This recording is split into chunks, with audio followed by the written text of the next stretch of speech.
என்ன சொந்தம் யாருக்கும் தோணல, வாய் திறந்து சொல்ல வந்த வார்த்தை வரல.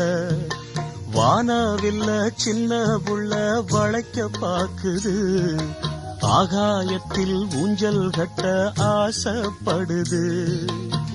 சீரகொன்னு முளைக்கும் முன்னே பறக்குது பட்டாம்பூச்சி, காமதேவன் ராஜாங்கத்தில் இது ஒரு கண்ணாமூச்சி. ஆத்துமேட்டில் எழுதி வச்சத அலை அடிச்சது அண்ணாச்சி.